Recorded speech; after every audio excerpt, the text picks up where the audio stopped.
तरफ से स्विमर, ठीक है, इंग्लिश चैनल जो है उसे पार करने वाली महिला।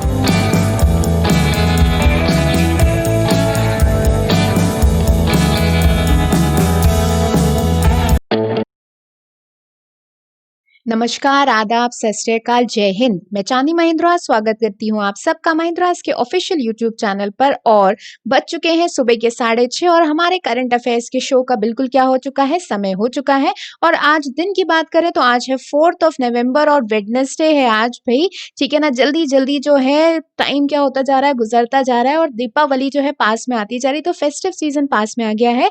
लेकिन हमारी तैयारी जो है वो बिल्कुल कम नहीं होनी चाहिए, ठीक है, क्योंकि एग्जामिनेशन जो है बिल्कुल तुरंत दिवाली के बाद क्या हो जाएंगे, लाइंड अप हो जाएंगे। देख लेते हैं कि हमारे साथ साथ जो है कौन कौन कनेक्ट हो चुका है। Okay, very good morning to all of you. चलो आज के हैशटैग से शुरुआत करते हैं, जो है कौन सा, आई कैन आई विल। तो जल्दी से सब लोग क्या करोगे, जल्दी से सब लोग जहां जहां पर भी कनेक्टेड हो इस लिंक को कॉपी करोगे और फटाफट क्या कर दोगे, शेयर कर दोगे, ताकि ज्यादा से ज्यादा लोग हमारे साथ क्या हो पाए, कनेक्ट हो पाए। और शुरुआत करेंगे हम सबसे पहले टेलीग्राम चैनल से। ऐसे जितने भी कैंडिडेट्स हैं जो पीडीएफ के लिए भाई परेशान होते रहते हैं, या फिर कोई क्वेरी है, डाउट है, कोई दुख दर्द परेशानी कुछ भी है, तो आप जी महिंद्रास लाइफ इस पर जो है टेलीग्राम चैनल पर पिंग कर सकते हो, आप इससे कनेक्ट हो सकते हो। या फिर चांदी महिंद्रास जीएजीएस के नाम से ये मेरा ऑफिशियल टेलीग्राम चैनल है, आप इस पे भी चाहो तो क्या हो सकते हो, कनेक्ट हो सकते हो। दोनों में से आप जिसमें कंफर्टेबल हो आप उसमें क्या कर सकते हो, अपने आप को कनेक्ट कर सकते हो। और दोनों में करना चाहो तो दोनों में अपने आप को कनेक्ट कर सकते हो। सारी पीडीएफ जो है इसी पूरे के पूरे टेलीग्राम चैनल पर आपको मिल जाएगी, ठीक है। इसके अलावा जो पीडीएफ है वो आपको कमेंट बॉक्स में भी मिल जाती है वीडियो खत्म होने के बाद, तो बिल्कुल परेशान होने की जरूरत नहीं है। अगर हम बात करें तो कल मैंने कुछ क्वेश्चंस दिए थे, ठीक है, 5 क्वेश्चंस दिए थे होमवर्क के लिए, और आई होप सभी ने जो है क्वेश्चन सॉल्व कर लिए होंगे। बहुत सारे कैंडिडेट्स ने आंसर दिए थे, अलग अलग प्लेटफॉर्म पर क्या दिए गए थे, आंसर दिए गए थे। कुछ कैंडिडेट्स ने जो है मुझे टेलीग्राम पर आंसर प्रोवाइड किए, कुछ कैंडिडेट्स ने जो है नीचे कमेंट बॉक्स में अपने आंसर्स दिए। तो भाई बहुत ही शाबाश के हकदार हो आज सब, ठीक है ना, शाबाशी के हकदार हो, well done all of you. तुरंत जो है आंसर आने लग गए थे और मैंने 5 क्वेश्चन दिए थे। पहला, chief election commissioner of India का नाम दिया था। इसके अलावा अगर मैं बात करूं तो आर्टिकल 112 जो संविधान का है उसमें क्या लिखा है वो क्वेश्चन दिया था। देश के रजिस्ट्रार जनरल और सेंसस कमिश्नर का नाम पूछा था। राइट टू एजुकेशन आरटीई किस वर्ष में आया था वो पूछा था।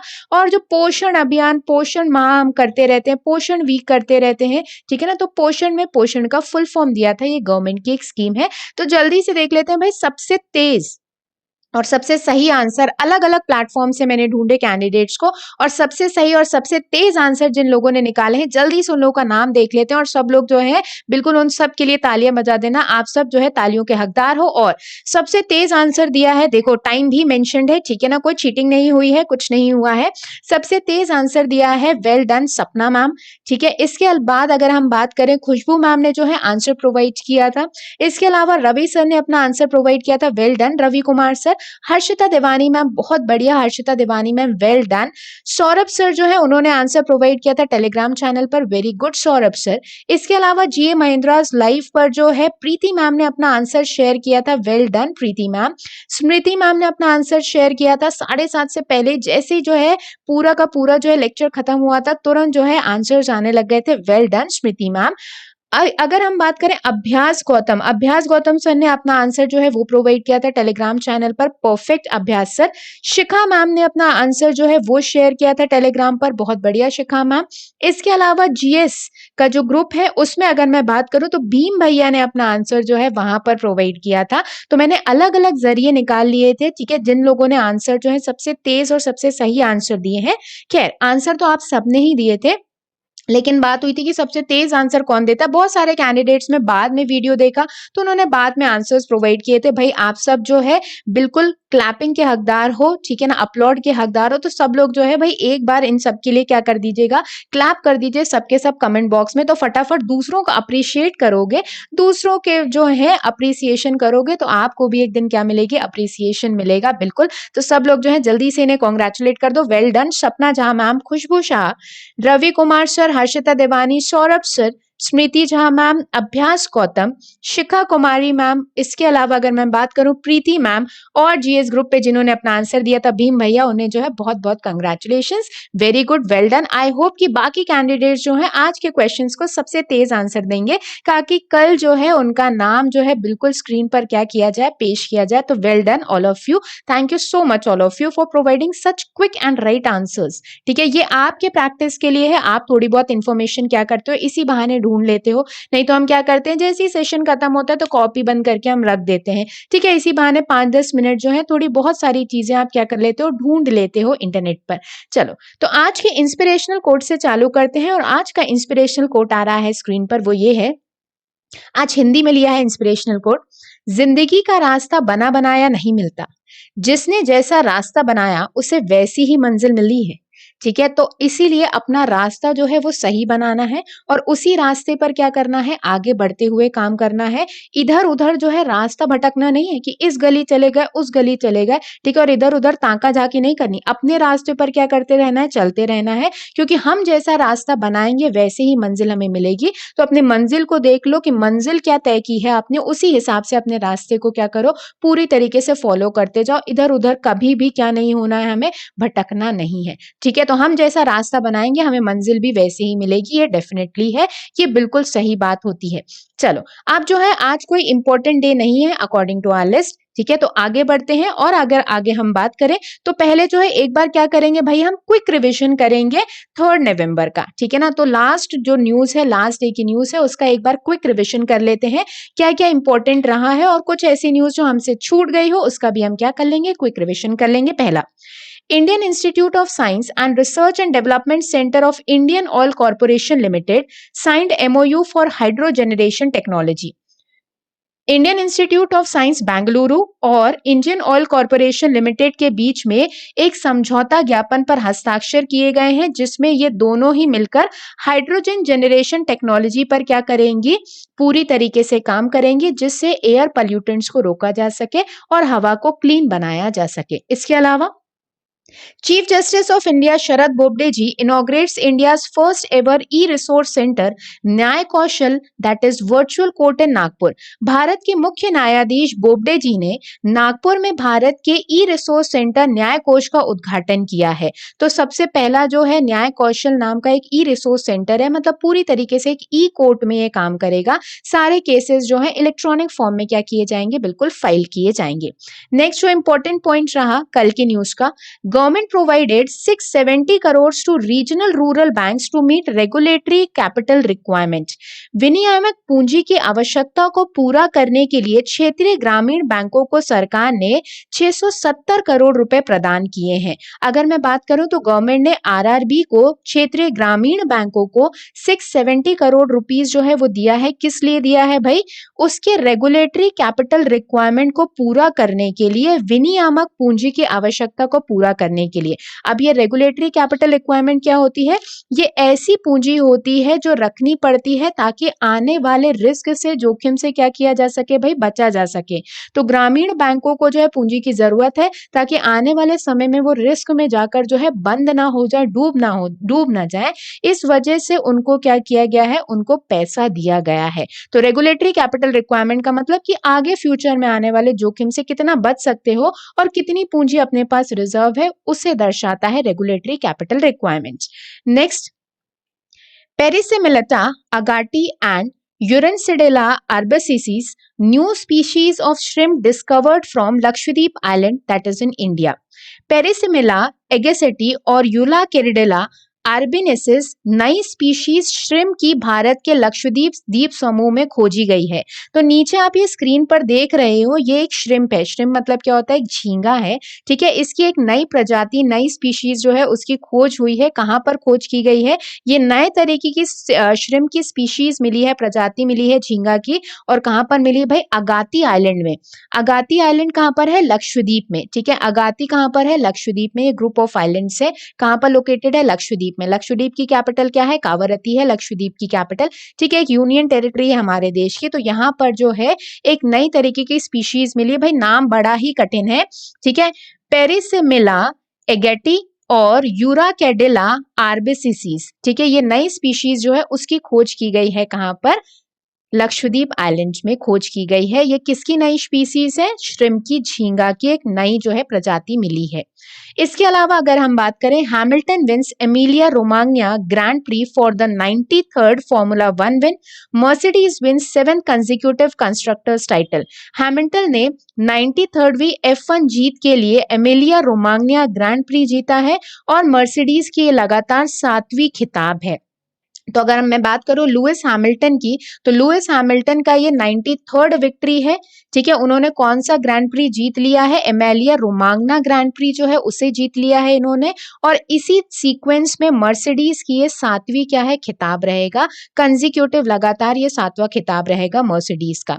इसके अलावा अगर हम बात करें तो एक बुक आई थी पैंडेमोनियम, कौन सी बुक आई थी भाई, पैंडेमोनियम, जो ग्रेट इंडियन बैंकिंग ट्रेजेडी के बारे में बता रही थी, क्योंकि अब कोविड की वजह से जो है बहुत सारे लोन माफ किए थे सरकार ने। इसके अलावा बहुत सारे लोगों ने जो लोन लेकर रखा था वो क्या होगा, अब एनपीए होगा, ठीक है। तो इस पर एक बुक बनाई गई है, पैंडेमोनियम लिखी गई है, और ये बताती है ग्रेट इंडियन बैंकिंग ट्रेजेडी को, और ये बुक किसके द्वारा लिखी गई है, तमाल बंदोपाध्याय के द्वारा। तो तमाल बंदोपाध्याय जी के द्वारा एक बुक जो है लिखी गई है, कौन सी, pandemonium the great Indian banking tragedy. इसे क्या किया गया है, लॉन्च किया गया है। पूरी तरीके से नवंबर में ये बुक की क्या हो जाएगी, लॉन्चिंग हो जाएगी, और बुक स्टॉल्स पर ये क्या हो जाएगी, अवेलेबल हो जाएगी। तो बहुत सारे कैंडिडेट्स हमारे साथ ऐसे होंगे जिन्हें बुक्स पढ़ना, नॉवेल्स पढ़ना जो है बहुत पसंद होगा, तो डेफिनेटली ये उनके लिए जो है पूरी तरीके से एक बुक डेडिकेटेड रहेगी, जो बैंकिंग इंडस्ट्री के बारे में पूरी इंफॉर्मेशन क्या करेगी, शेयर करेगी।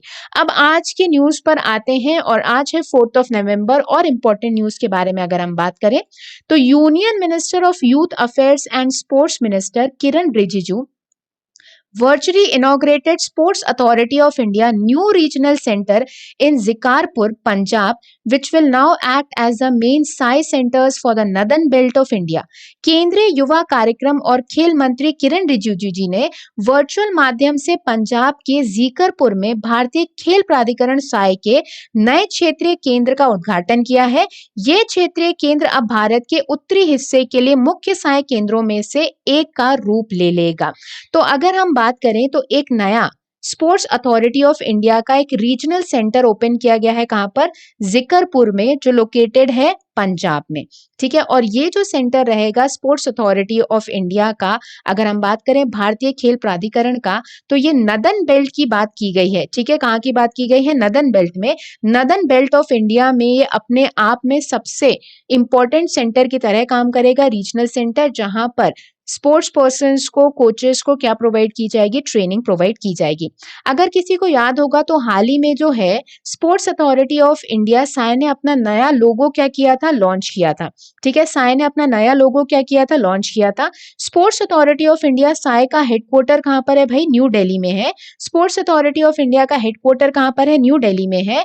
और अगर इसके डायरेक्टर जनरल की बात करें तो वो कौन है, संदीप प्रधान जी हैं। डायरेक्टर जनरल कौन है, संदीप प्रधान जी हैं। तो स्पोर्ट्स अथॉरिटी ऑफ इंडिया ने अपना एक नया रीजनल सेंटर ओपन कर लिया है, कहां पर, जीकरपुर में। और जीकरपुर जगह है, ये कहां पर जगह है, जीकरपुर भाई पंजाब में ये जगह है, ध्यान रखना, ठीक। नेक्स्ट न्यूज आ रही है स्क्रीन पर, वो है Assam Chief Minister Sarbanand Sonowal and Ambassador of Israel to India Ron Malka laid the foundation stone of the Indo-Israel Center of Excellence for Vegetables Protected Cultivation at Khetri on the outskirts of Guwahati. Assam के मुख्यमंत्री सर्बानंद सोनोवाल और भारत के Israel के राजदूत Ron Malka ने गुवाहाटी के बाहरी इलाकों खेतरी में सब्जियों की संरक्षित खेती के लिए भारत इजराइल उत्कृष्टता केंद्र की आधारशिला रखी है।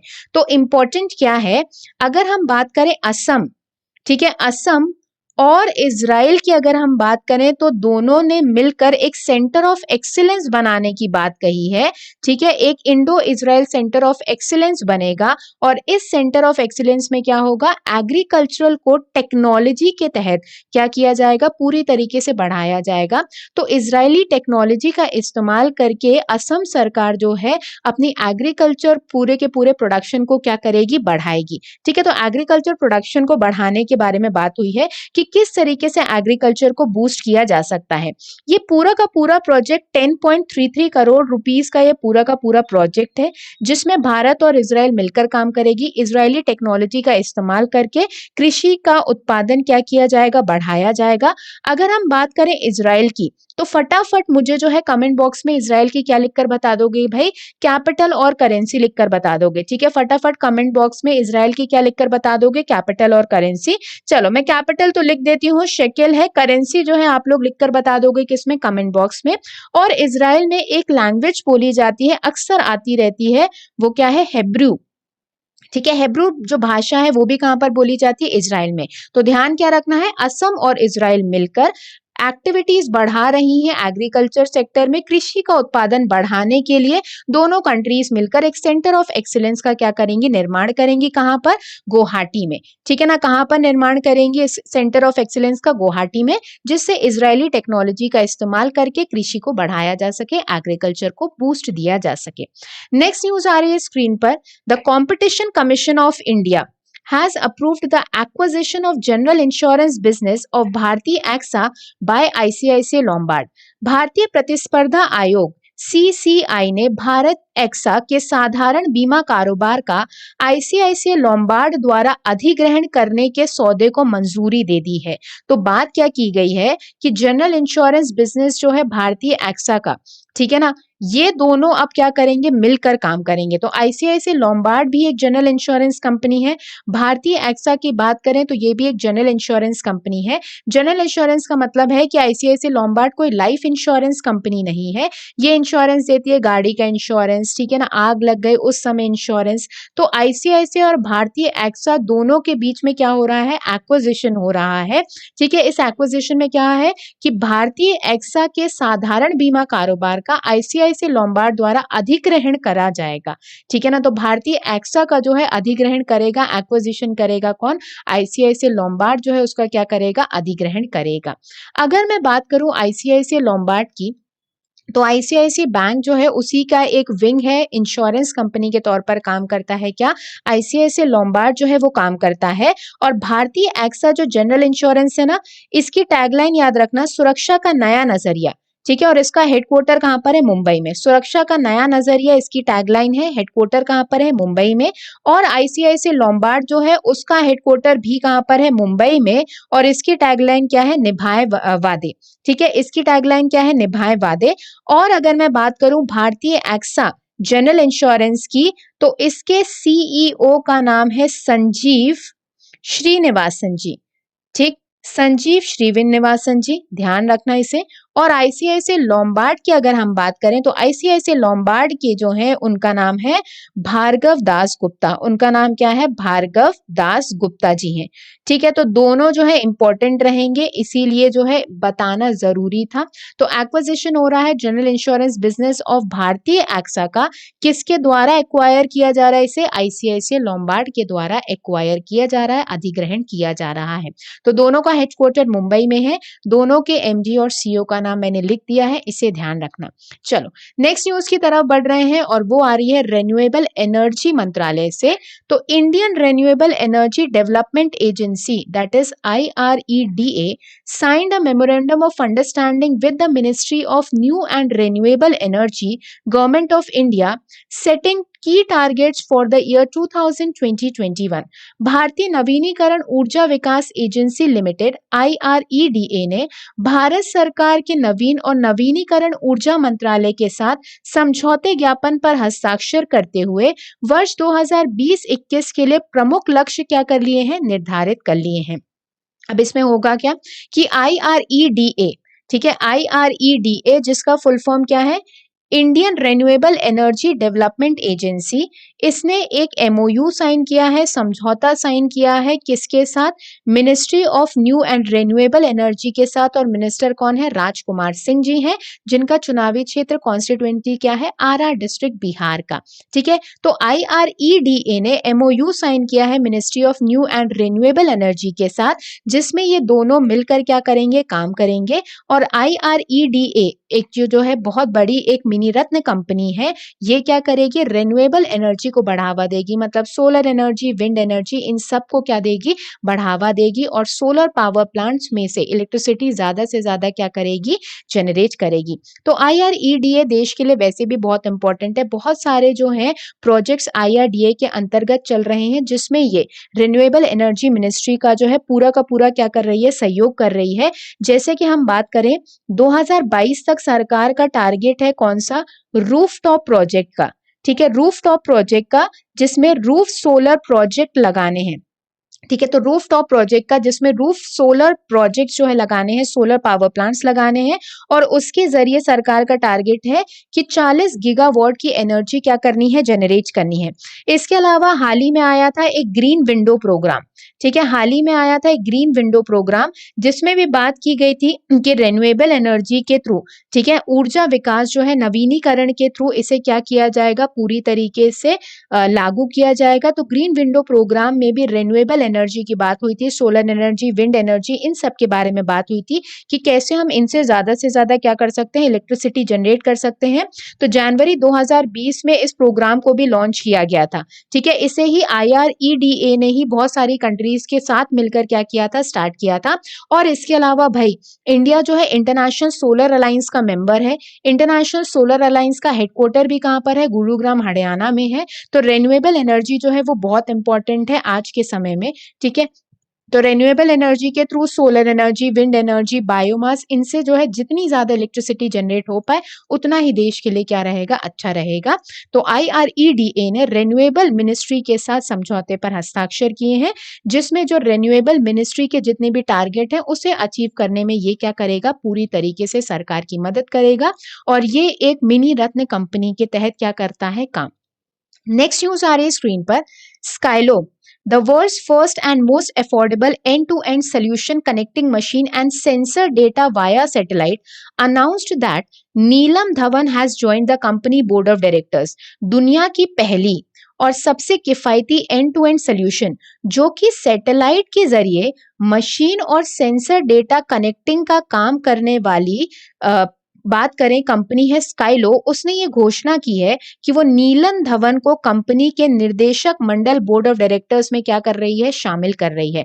तो स्काइलो जो है ये कंपनी है, ठीक है ना, इंडिया में लोकेटेड है। तो वर्ल्ड की सबसे पहली ऐसी कंपनी है जो क्या करती है, सैटेलाइट के जरिए मशीन और सेंसर डेटा क्या करती है, कनेक्ट करती है, ठीक है। ये कनेक्ट करती है मशीन और सेंसर डेटा को किसके जरिए, सैटेलाइट के जरिए। तो ये जो है बहुत सारे सॉफ्टवेयर पर भी काम करती है स्काइलो कंपनी। इसने क्या कहा है कि ये नीलम धवन जी को जो है अपनी कंपनी के बोर्ड ऑफ डायरेक्टर्स में अटैच कर रही है।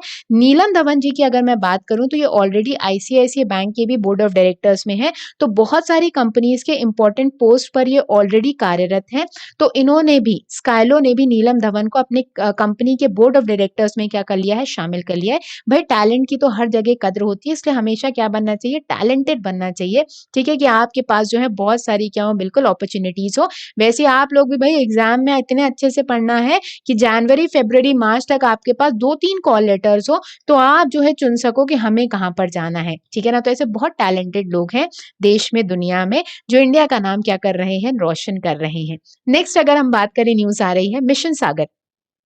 Mission Sagar 2 handing over food aid to Sudan by INS Airavat. Mission Sagar INS Airavat द्वारा खाद्य सहायता को सूडान को सौंप रहा है, ठीक है। तो INS जो है इंडियन नेवल शिप इरावत, इसके जरिए सूडान में क्या किया जा रहा है, फूड एड दिया जा रहा है, खाना प्रोवाइड किया जा रहा है। जैसे कि हम सभी जानते हैं और देखा भी होगा कि सूडान की हालत जो है बहुत खराब है, वैसे भी खराब है, ठीक है, और इसके अलावा कोविड की वजह से हालत बहुत ही खराब है।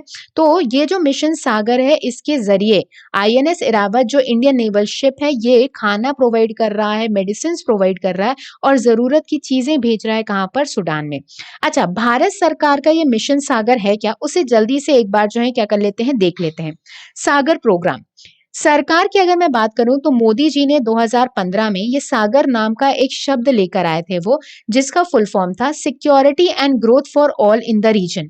कौन से रीजन की बात हुई है भाई, इंडियन ओशियन रीजन के बारे में बात हुई है, ठीक है ना। तो सागर जो है एक पूरा का पूरा प्रोग्राम है सरकार का, security and growth for all in the region. जब 2015 में मोदी जी मॉरिशस गए थे, तब उन्होंने ब्लू इकोनॉमी पर फोकस किया था। ब्लू किसका रंग होता है भाई? पानी का रंग होता है, ठीक है। तो कैसे जो है पानी के जरिए लोगों तक और अलग अलग कंट्रीज तक जरूरत के सामान पहुंचाए जा सके, ठीक।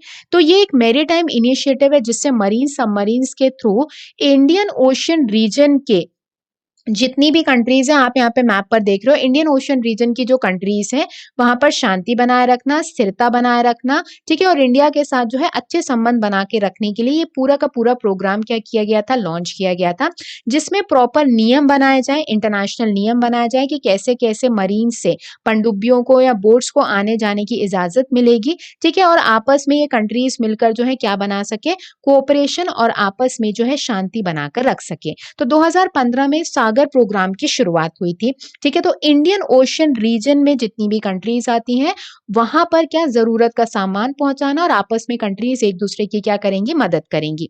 तो ये मिशन सागर 2 है, ठीक है। मिशन सागर 2 है। मिशन सागर 1 की अगर मैं बात करूं तो वो मई जून 2020 में ऑलरेडी कंडक्ट हो चुका है, जिसमें इंडिया ने बहुत सारा सामान पहुंचाया था। कहां पर? मालदीव्स, मॉरिशस, सेशल्स, मेडागास्कर, कोमारोस में, ठीक है। कोविड के समय जो है इतना सारा सामान पहुंचाया गया था, फूड एड, मेडिसिन, ये सब पहुंचाई गई थी। अब ये मिशन सागर का कौन सा वर्जन चल रहा है? सेकेंड वर्जन चल रहा है, जिसमें इंडियन नेवल शिप इरावत जो है वो खाने के सामान जो है भेज रही है। कहां पर? सूडान, साउथ सूडान, जिबूती और कहां पर? एरिट्रिया में, ठीक है ना। तो मिशन सागर, सागर का फुल फॉर्म क्या था? Security and growth for all in the region. और कौन से रीजन की बात हुई है?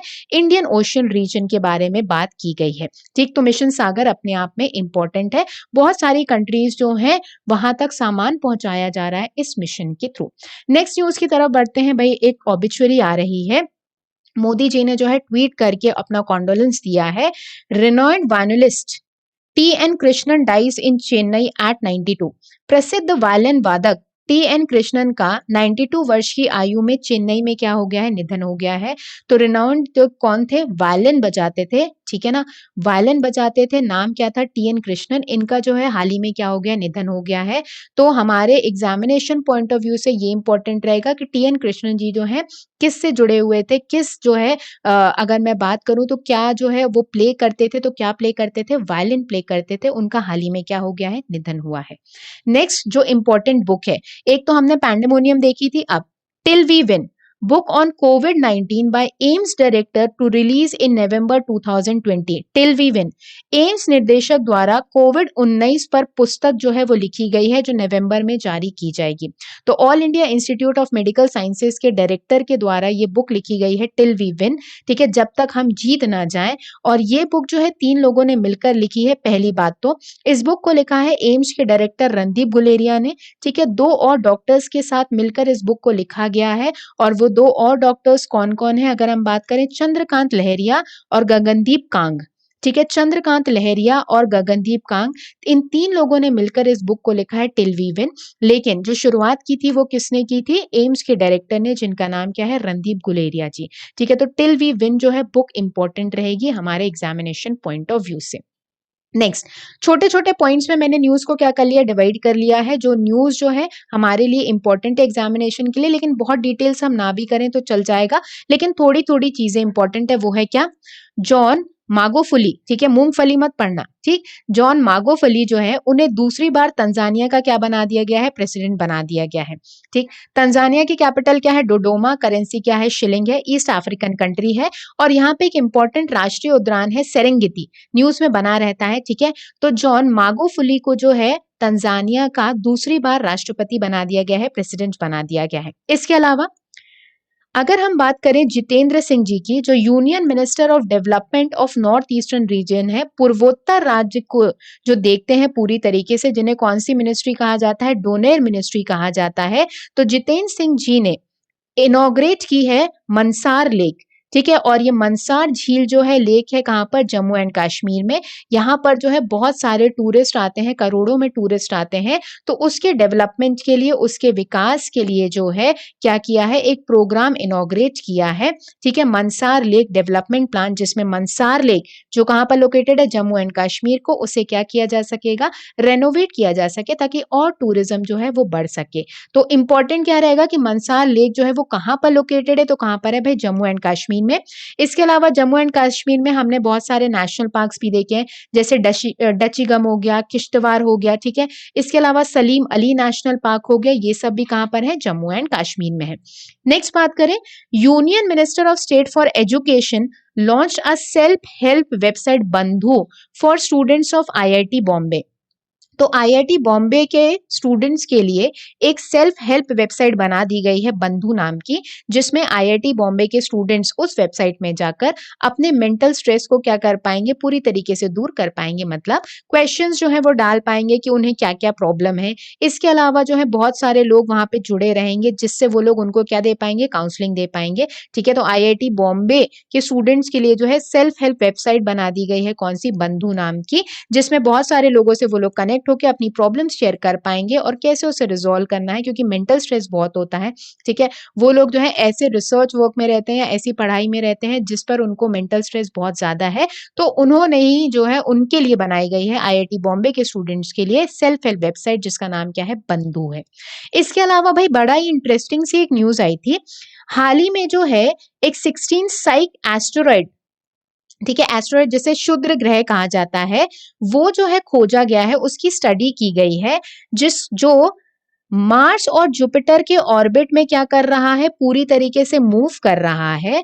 और ये जो क्षुद्र ग्रह है, एस्टेरॉइड है, ये पूरी तरीके से कहा गया है कि मेटल का बना हुआ है, और इसका जो एस्टिमेटेड वर्थ है, मतलब कॉस्ट जो कही गई है, वो है 10,000 क्वाड्रिलियन डॉलर्स। 10,000 क्वाड्रिलियन डॉलर्स कही गई है, जो अर्थ की एंटायर इकोनॉमी से भी क्या है, बहुत ज्यादा है। तो भाई बड़ी इंटरेस्टिंग है कि पूरे के पूरे अर्थ की एंटायर अर्थव्यवस्था से भी ज्यादा इसका क्या है, टोटल वर्थ है, अमाउंट है, 10,000 डॉलर, क्वाड्रिलियन का अमाउंट कहा गया है। तो एक क्षुद्र ग्रह जो है उसकी स्टडी की गई है, देखा गया है उसे, ठीक है, टेलीस्कोप्स के द्वारा, कि ऐसा कोई जो है एस्टेरॉइड मूव कर रहा है मार्स और जुपिटर के बीच में। ठीक है, मार्स और जुपिटर के बीच में जो है मूव कर रहा है। नाम क्या दिया गया है, 16 साइक जो है उसे क्या दिया गया है, नाम दिया गया है, जिसका वर्थ 10,000 क्वाड्रिलियन डॉलर्स है, जो एंटायर अर्थ की इकोनॉमी से भी क्या है, बड़ा है। चलो नेक्स्ट बात करते हैं अगर हम, तो ये कुछ अपकमिंग ऑनलाइन बैचेस हैं, ठीक, जो नवंबर मंथ में स्टार्ट होने वाले हैं। अपकमिंग ऑनलाइन बैचेस हैं जो नवंबर मंथ में स्टार्ट होने वाले हैं। आप जो है पूरी इन्फॉर्मेशन देख सकते हो कहाँ पर, mahindras.org की वेबसाइट में आप इन्फॉर्मेशन चेक कर सकते हो। तो महिंद्रास के 4 नवंबर मतलब आज से नए बैचेस स्टार्ट होने वाले हैं। 8 to 10 CGL CHSL, 10:30 से बैंक का, और 7:30 to 9:30 CGL CHSL का। इसके अलावा उसके नेक्स्ट वेडनेसडे, फिर उसके नेक्स्ट वेडनेसडे और 25 नवंबर। तो नवंबर के पूरे बैचेस जो है प्रोजेक्टेड है। ठीक है, आप अगर एडमिशन लेना चाहते हो, आप में से आपका कोई फ्रेंड या कोई फैमिली मेंबर एडमिशन लेना चाहता है, तो बिल्कुल ये जो बैचेस हैं प्रोजेक्टेड बैचेस हैं। और देखो ये मंथ बहुत इंपॉर्टेंट रहेगा, इसके बाद सारे एग्जामिनेशन लाइंड अप हो जाएंगे। तो करना है तो बिल्कुल कब करना है भाई, अभी ही करना है हमें सारी चीजें। ठीक है, नेक्स्ट आते हैं हमारे एमसीक्यू सेशन पर। तो जल्दी से बता दो कि सब लोग रेडी हो कि नहीं। रेडी हो मल्टीपल चॉइस क्वेश्चन के लिए, फटाफट जो है लिखकर बता दो। ओके, सब लोग जो है एकदम रेडी हो गए हो। ठीक है, तो शुरुआत करते हैं एमसीक्यूज से। आज थोड़े कम एमसीक्यूज रखे गए हैं, और इसके अलावा आपके लिए बहुत सारे क्वेश्चन हैं जिनका आंसर आपको क्या करना है, बिल्कुल प्रोवाइड करना है। तो शुरू करते हैं हमारे सबसे पहले क्वेश्चन से। और जितने भी कैंडिडेट्स चोरी चोरी चुपके चुपके सेशन को देख रहे हैं, बिल्कुल क्या हो जाइए, कमेंट बॉक्स में हमारे साथ क्या हो जाइए, जुड़ जाइए, और सब लोग अपना क्या प्रोवाइड करेंगे भाई, आंसर देना चालू करेंगे। तो पहला क्वेश्चन आ रहा है स्क्रीन पर, वो है which state of India has been adjudged as the best governed state in the country as per Public Affair Index 2020 of Public Affairs Center। Bharat के किस राज्य को पब्लिक अफेयर सेंटर के पब्लिक अफेयर इंडेक्स 2020 के अनुसार देश का सर्वश्रेष्ठ शासित राज्य घोषित किया गया है। ठीक है, तो ऐसा कौन सा स्टेट है जिसे बेस्ट गवर्न स्टेट के तौर पर जाना गया है, मतलब वहां पे शासन प्रणाली बहुत अच्छी है, सर्वश्रेष्ठ शासित राज्य घोषित किया गया है। कौन सा इंडेक्स जारी हुआ है अभी, पब्लिक अफेयर्स इंडेक्स 2020 में। तो बिल्कुल जो है सबने बिल्कुल आंसर दे रहे हो, बहुत बढ़िया, वेरी गुड। कौन सा स्टेट है वो भाई? केरला है। ठीक है, केरला को जो है बेस्ट गवर्न स्टेट का अवार्ड दिया गया है। अब अगर मैं बात करूं तो केरला को बेस्ट गवर्न स्टेट का अवार्ड दिया गया है, और यूनियन टेरिटरी के केस में, ठीक है, केंद्र शासित प्रदेश के केस में ये अवार्ड किसे नवाजा गया है? चंडीगढ़ को दिया गया है। अब मैं थोड़ी सी बात कर लेती हूँ पब्लिक अफेयर्स इंडेक्स के बारे में। ठीक है, देख लो जल्दी से स्क्रीन पर। पब्लिक अफेयर्स इंडेक्स, पहली बात तो ये पब्लिक अफेयर्स सेंटर जो है ये एक नॉन प्रॉफिट ऑर्गेनाइजेशन है। ठीक है ना, पब्लिक अफेयर्स जो ऑर्गेनाइजेशन है ये एक नॉन प्रॉफिट ऑर्गेनाइजेशन है जो काम करती है और कौन सा स्टेट कितने अच्छी तरीके से शासित है इसके बारे में रिपोर्ट निकालती है। पब्लिक अफेयर्स इंडेक्स को मापने के, ठीक है, इंडिकेटर्स कितने हैं? 3 इंडिकेटर्स। कैसे मापा गया कि कोई स्टेट जो है वो बेस्ट है या कोई स्टेट जो है लास्ट में है? उसके 3 पैरामीटर्स लिए गए हैं, 3 मापन तंत्र लिए गए हैं। पहला, समता, इक्विटी कितनी है। दूसरा, ग्रोथ कितना कर रहा है वो राज्य, वृद्धि कितना कर रहा है। और तीसरा, सस्टेनेबिलिटी, साधारणकर्ता कितना है या स्टेबल कितना है। ठीक है, तो इन 3 पैरामीटर्स पर पूरे के पूरे इंडेक्स को क्या किया गया है? डिफाइन किया गया है। इसके अलावा लॉ कैसा है उस स्टेज पर, करप्शन कैसा है, रेगुलेटरी क्वालिटी कैसी है, मतलब सरकार कितना कंट्रोल कर पा रही है। ठीक है, गवर्नमेंट की इफेक्टिवनेस कितनी है, कितनी इन्वॉल्व है गवर्नमेंट लोगों के साथ, और इसके अलावा अभिव्यक्ति एवं जवाबदेही, वॉइस एंड अकाउंटेबिलिटी। तो ये सारे पैरामीटर्स हैं जिस पर ये पूरा का पूरा इंडेक्स है और जिस पर स्टेट्स को क्या दी गई है? रैंकिंग दी गई है। अब देखो, first rank public affairs index में, ठीक है, इक्विटी पिलर पर 3 पिलर्स किए थे हमने, कौन कौन से? इक्विटी पिलर, ग्रोथ पिलर और सस्टेनेबिलिटी। ठीक है, first rank public affairs index में इक्विटी पिलर में किसे दिया गया है? आंध्र प्रदेश को, लार्ज स्टेट्स में, और स्मॉल स्टेट में किसे दिया गया है? मेघालय को। यूनियन टेरिटरी में फर्स्ट रैंक किसका? चंडीगढ़ का। और लार्ज स्टेट में किसका रैंक है अगर मैं बात करूं तो वो किसका है? केरला का।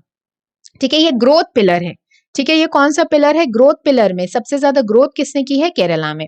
ठीक, फर्स्ट रैंक ग्रोथ पिलर में स्मॉल स्टेट्स में कौन है? गोवा। और यूनियन टेरिटरी के केस में कौन है? पुडुचेरी। तो देखो, इक्विटी पिलर पर लार्ज स्टेट है, स्मॉल स्टेट है और यूनियन टेरिटरी है। ग्रोथ पिलर पर लार्ज स्टेट है, स्मॉल स्टेट है और यूनियन टेरिटरी है। और सस्टेनेबिलिटी जो तीसरा मापन का तरीका था उसमें लार्ज स्टेट, स्मॉल स्टेट और यूनियन टेरिटरी। फिर यहाँ पर कौन आगे है? केरला। फिर यहाँ पे क्या है? गोवा। और लास्ट में मतलब फर्स्ट रैंक यूनियन टेरिटरी में कौन सा है? चंडीगढ़ का। ठीक, तो अगर हम बात करें तो ये कहा गया इस रिपोर्ट में कि सदर्न स्टेट जो है उसने बहुत अच्छा परफॉर्म किया है। आप देख रहे हो, आंध्र प्रदेश हो गया, केरला हो गया, ठीक है, सदर्न स्टेट्स ने बहुत अच्छा परफॉर्म किया है। तो 3 पिलर्स पर इसे क्या किया जाता है? मापा जाता है। इक्विटी, ग्रोथ और सस्टेनेबिलिटी कितनी है राज्य में। तो इक्विटी पिलर पर मैंने तीनों मेंशन कर दिए हैं। लार्ज स्टेट में कौन सा, स्मॉल स्टेट में कौन सा और यूनियन टेरिटरी में फर्स्ट रैंक किसको। Public affairs index growth pillar में first rank large state, small state और यूनियन टेरिटरी में। और सस्टेनेबिलिटी इंडेक्स में लार्ज स्टेट, स्मॉल स्टेट और यूनियन टेरिटरी में कौन सा स्टेट आगे है और यूनियन टेरिटरी आगे है। ठीक है, एक बार इसे क्या कर लेना, जरूर रीड कर लेना, क्योंकि ये एक इंपॉर्टेंट जो है क्वेश्चन बनेगा आने वाले एग्जामिनेशंस में। नेक्स्ट अगर मैं बात करूं, सेकंड क्वेश्चन आ रहा है स्क्रीन पर। Which company has given the right to operate 6 major airports of India including Lucknow international airport. लखनऊ अंतर्राष्ट्रीय हवाई अड्डे सहित भारत के 6 प्रमुख हवाई अड्डों के संचालन का अधिकार किस कंपनी को दिया गया है। तो अगर मैं बात करूं तो फरवरी 2019 से ये पूरा का पूरा कंसेप्ट चल रहा है, जिसमें बिडिंग प्रोसेस के थ्रू 6 एयरपोर्ट्स को लीज पर दिया गया है, पट्टे पर दिया गया है। किस कंपनी को भाई? अडानी ग्रुप को दिया गया है। किस कंपनी को दिया गया है? अडानी ग्रुप को दिया गया है। ठीक है, जल्दी से देख लेते हैं।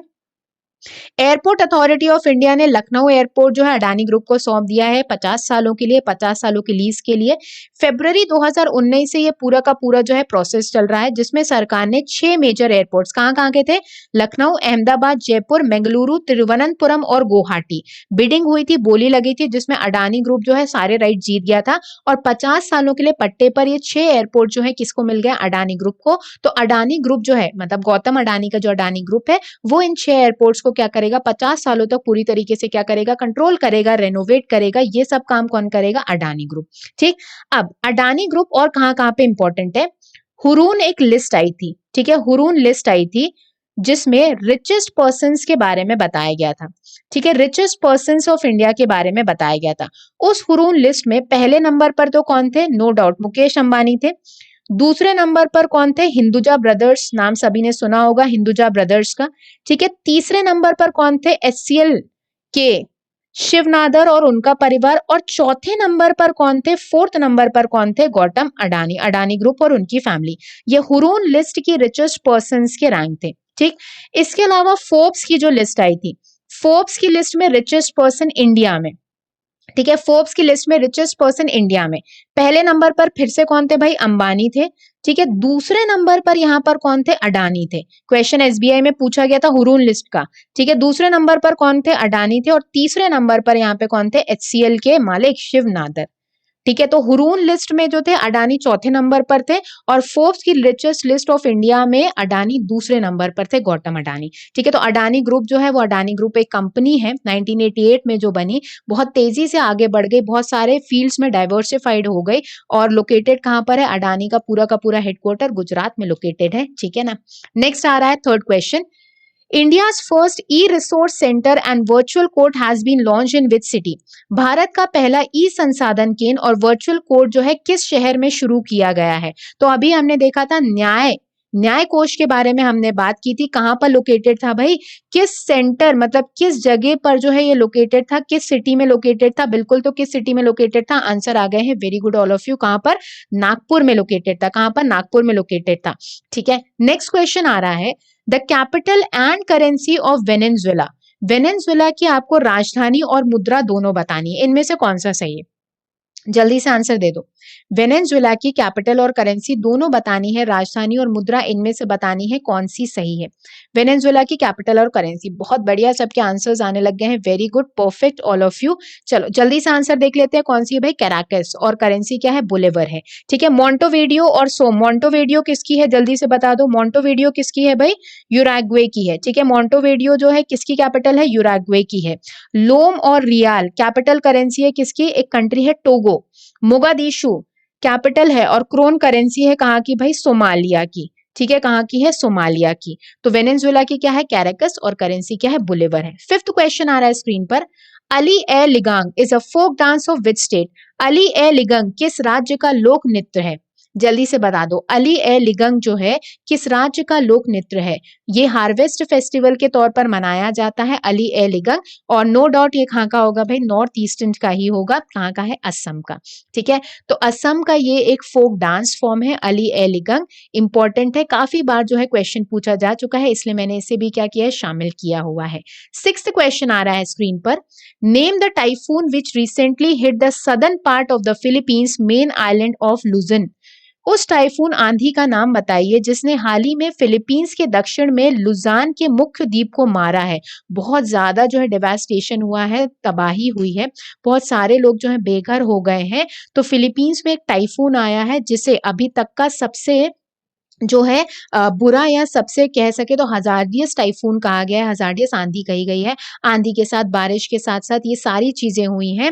तो उस टाइफून का नाम क्या है? टाइफून गोनी है। ठीक है, उस टाइफून का नाम क्या है? टाइफून गोनी। देखो यहाँ से ये क्या हुआ था? ओरिजिनेट हुआ था। ठीक है, तो फिलीपींस में एक टाइफून आया है जिसने सबसे ज्यादा वहां का जो आइलैंड है लुजान उसे क्या किया है? इफेक्ट किया है, और टाइफून का नाम क्या रहा? टाइफून गोनी।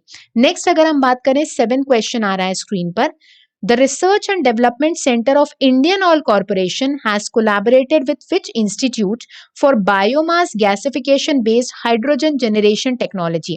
इंडियन ऑयल कॉरपोरेशन के अनुसंधान और विकास केंद्र ने किस संस्था के साथ मिलकर बायोमास गैसीकरण आधारित हाइड्रोजन पीढ़ी प्रौद्योगिकी का विकास किया है? तो IOCL ने के R&D डिपार्टमेंट ने किस इंस्टीट्यूट के साथ हाइड्रोजन जनरेशन टेक्नोलॉजी के बारे में बात की थी, जिसमें ऐसे फ्यूल टेक्नोलॉजी बनाई जाएंगी, हाइड्रोजन पर बेस्ड रहेंगी, जिससे पोल्यूशन कम हो पाए। तो ऐसा दिल्ली में बहुत सारे जो है हाइड्रोजन बेस्ड LNG चलती हैं, ठीक है ना, बसेस में वहां पर जो है हाइड्रोजन बेस्ड फ्यूल चलता है जिससे पोल्यूशन कम हो पाए। तो किस इंस्टीट्यूट के साथ हुआ था समझौता भाई? IISc, Indian institute of science Bengaluru के साथ इंडियन ऑयल कॉर्पोरेशन ने क्या किया था? समझौता किया है। Next, where in India is the Chhatrasal stadium located? भारत में छत्रसाल स्टेडियम कहां पर स्थित है? आंसर सबका सही हो जाना चाहिए। ठीक है, बहुत सारे लोग जो है हमारे साथ वहां से जुड़े भी हुए होंगे। ठीक है, where in India is Chhatrasal stadium located? भारत में छत्रसाल स्टेडियम जो है कहाँ पर स्थित है? वहां पर स्थित है जिस जगह का पुराना नाम था इंद्रप्रस्थ, और कहाँ पर स्थित है? दिल्ली में। ठीक है, दिल्ली में स्थित है कहाँ? छत्रसाल स्टेडियम, और दिल्ली का पुराना नाम क्या था? इंद्रप्रस्थ था। 9th क्वेश्चन आ रहा है स्क्रीन पर। Which brand has been chosen as a title sponsor for the 2020 women's T20 challenge? 2020 महिला T20 चैलेंज के लिए किस ब्रांड को शीर्षक प्रायोजक के रूप में चुना गया है? तो किस ब्रांड को जो है स्पॉन्सर ब्रांड बना दिया गया है विमेन T20 चैलेंज के लिए?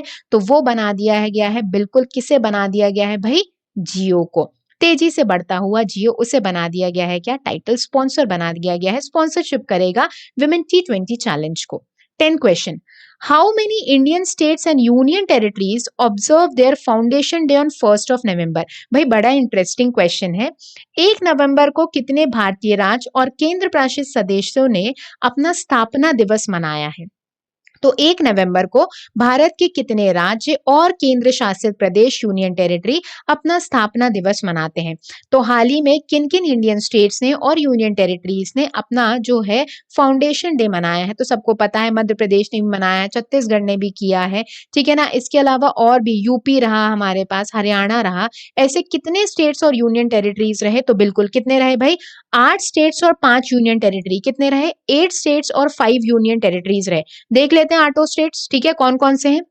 आंध्र प्रदेश, तमिलनाडु, केरला, मध्य प्रदेश, कर्नाटका, पंजाब, हरियाणा, छत्तीसगढ़, इन सब ने अपना फाउंडेशन डे मनाया, स्थापना दिवस मनाया। कितने हो गए? 8। ये स्टेट्स हो गए। यूनियन टेरिटरी में देखो कौन कौन सी रही, कौन कौन सी? दिल्ली, चंडीगढ़, पुडुचेरी, लक्षद्वीप और अंडमान एंड निकोबार। तो 8 स्टेट्स और कितनी? 5 यूनियन टेरिटरी, इनने अपना क्या मनाया? फाउंडेशन डे मनाया। दिल्ली, चंडीगढ़, पुडुचेरी, लक्षद्वीप, अंडमान एंड निकोबार, और स्टेट्स में आंध्र प्रदेश, तमिलनाडु, केरला, MP, कर्नाटका, पंजाब, हरियाणा और छत्तीसगढ़। नेक्स्ट क्वेश्चन आ रहा है स्क्रीन पर। द CCI मतलब competition commission of India has recently approved the acquisition of Bharti AXA by which insurance company? CCI ने हाल ही में किस बीमा कंपनी द्वारा भारतीय एक्सा के अधिग्रहण को मंजूरी दे दी है? ठीक है, तो भारतीय एक्सा का जो है अधिग्रहण होगा किसके द्वारा? किस इंश्योरेंस कंपनी के द्वारा? तो वो कौन सी इंश्योरेंस कंपनी थी? अभी ही हमने की थी non life insurance company ICICI Lombard. ठीक है, किसमें अधिग्रहण होगा? ICICI लॉम्बार्ड में क्या किया जाएगा? अधिग्रहण किया जाएगा। नेक्स्ट आ रहा है 12th question. Amit Panghal is associated with which sports? Amit Panghal किस खेल से संबंधित है? अमित पंघाल जो है वो किस खेल से संबंधित है? देखो स्पोर्ट्स में से क्वेश्चन बनता है एग्जामिनेशन में हमेशा, आपको बताना है अमित पंघाल किस खेल से जुड़े हुए हैं। टेनिस से हैं, बॉक्सिंग से हैं, रेसलिंग से हैं कि बैडमिंटन से हैं? तो बिल्कुल याद आ गया होगा सबको कि गोल्ड मेडल जो जीता है वो फ्रांस में जीता है, किसमें? बॉक्सिंग में। ठीक है, 3 इंडियन बॉक्सर्स रहे, कौन कौन? अमित पंघाल, संजीत और आशीष कुमार, इन्होंने गोल्ड मेडल जीता है अभी 2020 में Alexis Valentine international boxing tournament, जो कहां पर हुआ? फ्रांस में हुआ। ठीक है, तो तीनों के तीनों किससे जुड़े हुए हैं? बॉक्सिंग से बिल्कुल रिलेटेड है। नेक्स्ट क्वेश्चन आ रहा है 13 question. Paul Zacharia is the winner of 2020 Ezhuthachan Puraskaram. It is the highest literary award of which state? Paul Zacharia 2020 में एजुथर्म पुरस्कारम से विजेता नवाजे गए हैं। ये किस राज्य का सर्वोच्च साहित्य पुरस्कार है? ठीक है, तो हाल ही में पॉल ज़कारिया को एक अवार्ड से नवाजा गया है, एजुथाचम पुरस्कारम। ये लिटरेरी अवार्ड है, साहित्य का एक पुरस्कार है, सर्वोच्च साहित्य पुरस्कार है।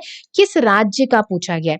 किस राज्य का ये सर्वोच्च साहित्य पुरस्कार है? तो वो कहाँ का है भाई? केरला का। ठीक है, कहाँ का है ये सर्वोच्च पुरस्कार? केरला का है। तो देख लेते हैं।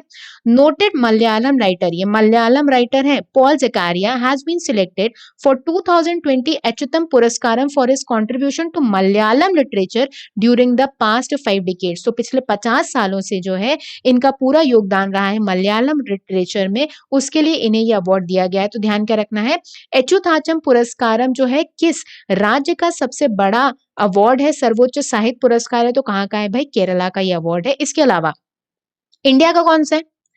इंडिया की अगर हम बात करें तो इंडिया का हाईएस्ट लिटरेचर पर जो अवार्ड दिया जाता है, लिटरेरी अवार्ड जो दिया जाता है, वो कौन सा होता है भाई? ज्ञानपीठ अवार्ड। कौन सा दिया जाता है? ज्ञानपीठ अवार्ड जो है वो दिया जाता है। ठीक है, 2020 का ज्ञानपीठ जो पुरस्कार है वो किसे दिया गया था? अगर याद होगा तो किसे दिया गया था? अकितम अच्युतम अकितम अच्युतम नंबूत्री जी को, ठीक है, अकितम अच्युतम नंबूत्री जी को, जिनका हाल ही में क्या हो गया था, अक्टूबर के मंथ में निधन हो गया था। तो 2020 का ज्ञानपीठ अवार्ड उन्हें दिया गया था, अकितम अच्युतम नंबूत्री जी को, जिनका हाल ही में निधन हो गया था। तो अगर मैं बात करूं, केरला का हाईएस्ट लिटरेचर पर अवार्ड अच्युतैचम पुरस्कारम है, और इंडिया का हाईएस्ट लिटरेरी अवार्ड लिटरेचर पर, साहित्य पर जो दिया जाता है वो कौन सा होता है भाई, ज्ञानपीठ अवार्ड होता है। ठीक है, 14 क्वेश्चन जो है वो आपके लिए क्या रहेंगे, आप होमवर्क, मतलब 14 से लेकर अब 20 क्वेश्चन, मतलब 7 क्वेश्चन जो है आपके क्या रहेंगे, होमवर्क के तौर पर रहेंगे, जिसका आंसर आप कहां पर दोगे, या तो टेलीग्राम चैनल पर इस वीडियो के तुरंत खत्म होने के बाद, या फिर इस वीडियो के नीचे बने कमेंट बॉक्स में अपने आंसर्स प्रोवाइड करोगे। ठीक है ना, तो देखते हैं कि आज जो है सबसे जल्दी कौन जो है आंसर्स प्रोवाइड करता है, और उनके नाम जो है हम कल देखेंगे। तो बिल्कुल जो है लग जाना है, जुट जाना है। क्वेश्चंस क्या क्या है सुन लो। Competition commission of India, Bharat का प्रतियोगिता आयोग जो है, इसका काम क्या होता है, इसका हेडक्वार्टर कहां पर है, और चेयरमैन कौन है। ठीक है, तो हमने कंपटीशन कमीशन ऑफ इंडिया की अभी न्यूज में क्योंकि बात की थी। अगली बात, भारत रत्न ढूंढना है कि शुरुआत कब हुई थी भारत रत्न की, सबसे पहला भारत रत्न किसे दिया गया, सबसे लास्ट अवॉर्डी कौन थे जिन्हें भारत रत्न मिला है, और कितनी महिलाओं को अभी तक भारत रत्न से नवाजा जा चुका है। बहुत आते हैं ये क्वेश्चन भी। अगला क्वेश्चन है, राजीव गांधी खेल रत्न पुरस्कार कब जो है एस्टैब्लिश्ड हुआ था, आया था, सबसे पहला राजीव गांधी खेल रत्न किसे दिया गया, और अभी लास्ट राजीव गांधी खेल रत्न अवार्ड जो है किसे दिया गया है। इसके अलावा सूचना का अधिकार मतलब आरटीआई, राइट टू इंफॉर्मेशन, कौन से वर्ष में आया था, ये बताना है। नेक्स्ट, भारत सरकार की एक योजना है पीएम कुसुम योजना। ठीक है, इसमें आपको कुसुम का क्या बताना है, फुल फॉर्म बताना है। तो पीएम से तो प्राइम मिनिस्टर होगा, आपको कुसुम में कुसुम का फुल फॉर्म बताना है। अब अगला जो क्वेश्चन है वो इंपॉर्टेंट है। एक होते हैं शौर्य पुरस्कार, ठीक है, आपने सुना होगा परमवीर चक्र मिलता है, शौर्य चक्र मिलता है, कीर्ति चक्र मिलता है। तो गैलेंट्री अवार्ड जो होते हैं ना भाई, शौर्य पुरस्कार जो होते हैं ना, उनकी दो कैटेगरीज होती हैं। एक होता है वॉर टाइम और एक होता है पीस टाइम। मतलब क्या, युद्ध में लड़ते हुए शहीद हो गए तो मिला, वो वॉर टाइम है, और दूसरों की जान बचाते हुए अपनी जान गंवा दी, वो कौन सा है, पीस टाइम है। ठीक, अब मैं जैसे बात करूं, बहुत सारे लोगों ने नीरजा मूवी देखी होगी, ठीक है, सोनम कपूर की मूवी देखी होगी नीरजा मूवी। नीरजा को जो है गैलेंट्री अवार्ड था। अब बताओ जल्दी से कि वॉर टाइम होगा कि पीस टाइम। नीरजा मूवी अगर देखी होगी तो नीरजा को जो है शौर्य पुरस्कार था, वॉर टाइम था कि पीस टाइम। ठीक है, युद्ध में तो लड़ी नहीं थी, दूसरों की जान बताई थी प्लेन में। ठीक है, तो उन्हें कौन सा दिया गया था, पीस टाइम। आपको क्या बताना है, वॉर टाइम गैलेंट्री अवार्ड जो है, युद्धकालीन वीरता जो पुरस्कार है, उसका सीक्वेंस क्या होता है, मतलब सबसे बड़ा कौन सा होता है, अशोक चक्र होता है, अर्जुन चक्र होता है, कीर्ति चक्र होता है, परमवीर चक्र होता है, क्या होता है। ठीक है, और इसके अलावा पीस टाइम का सीक्वेंस बताना है, शांति के लिए जो वीरता पुरस्कार मिलता है उसका सीक्वेंस बताना है। तो दोनों में 3-3 सीक्वेंस है। कैसे, जैसे हम कहते हैं ना, भारत रत्न सबसे बड़ा, फिर पद्म भूषण विभूषण, फिर पद्म भूषण, फिर पद्मश्री, ऐसे ही सीक्वेंस बना हुआ है। वैसे वॉर टाइम गैलेंट्री अवार्ड में भी सीक्वेंस है कि शौर्य पुरस्कार सबसे बड़ा, कि अगर मैं बात करूं तो कीर्ति चक्र सबसे बड़ा, कि कौन सा चक्र जो है सबसे बड़ा होता है। तो दोनों के आपको क्या बताने हैं, सीक्वेंस बताने, आसानी से जो आपको मिल जाएंगे। अच्छा, ये बहुत ही इंपॉर्टेंट क्वेश्चंस है। बैंकिंग में जो है वो तो डायरेक्ट गैलेंट्री अवार्ड किसे दिया गया ये क्वेश्चन आता है, लेकिन बता दूं एसएससी और रेलवे में इस तरीके के क्वेश्चन बहुत पूछे जाते हैं। तो आपको सीक्वेंस पता होना चाहिए, खैर सबको पता होना चाहिए, चाहे वो बैंक के लिए पढ़ रहा हो, चाहे वो एसएससी के लिए पढ़ रहे हो। तो ये 7 क्वेश्चंस जो हैं कल के लिए क्या रहेंगे, होमवर्क के तौर पर रहेंगे। आज हमने कम क्वेश्चंस किए हैं क्योंकि बाकी क्वेश्चंस जो है आप क्या करोगे, बिल्कुल ढूंढोगे। चलो, अगर मैं बात करूं तो स्टैटिक पार्ट में आज इंटरनेशनल एयरपोर्ट्स का दूसरा पार्ट हमें करना है, पहला पार्ट हम कर चुके थे। तो इंटरनेशनल एयरपोर्ट्स में आज जो दूसरा पार्ट है उसमें कौन कौन से इंपॉर्टेंट अंतरराष्ट्रीय हवाई अड्डे ध्यान रखने वाले हैं। जरूकी इंटरनेशनल एयरपोर्ट कहां पर है, शिलिंग में है, कहां पर, मेघालय में। तूलीहाल में से बहुत क्वेश्चन आता है, तूलीहाल हवाई अड्डा इम्फाल मणिपुर में है, ध्यान रखना है। ठीक है, बीजू पटनायक कहां पर है, भुवनेश्वर ओडिशा में है। बाबा साहेब अंबेडकर समझ में आ जाएगा। राजीव गांधी जो है सबको पता है, हैदराबाद में है। वीर सावरकर अंतरराष्ट्रीय हवाई अड्डा पोर्ट ब्लेयर का है, अंडमान एंड निकोबार का। ठीक है, और गुरु रामदास जी हवाई अड्डा कहां पर है, अमृतसर पंजाब में है। तो ये अंतरराष्ट्रीय हवाई अड्डों का दूसरा पार्ट है, ध्यान रखना है। एग्जामिनेशन में एक इंटरनेशनल एयरपोर्ट हवाई अड्डा जरूर पूछा जाएगा। चलो, आज के सेशन को भाई यहीं पे एंड करते हैं। जिन्होंने सीटी चैनल को सब्सक्राइब नहीं किया है, जल्दी से सीटी चैनल को सब्सक्राइब कर लीजिए, क्योंकि अब कॉमन एंट्रेंस टेस्ट होगा सितंबर 2021 से। तो इस पर जो है एक्टिविटीज हम तेजी से अब क्या करने लग जाएंगे, बढ़ाने लग जाएंगे।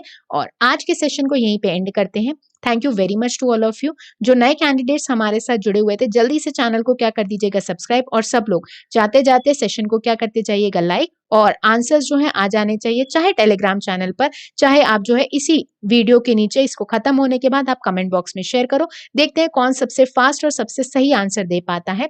आप सबका दिन शुभ हो। Have a very nice day to all of you. सब लोग अपना ध्यान रखना, सुरक्षित रहना। Bye bye guys, take care, जय हिंद।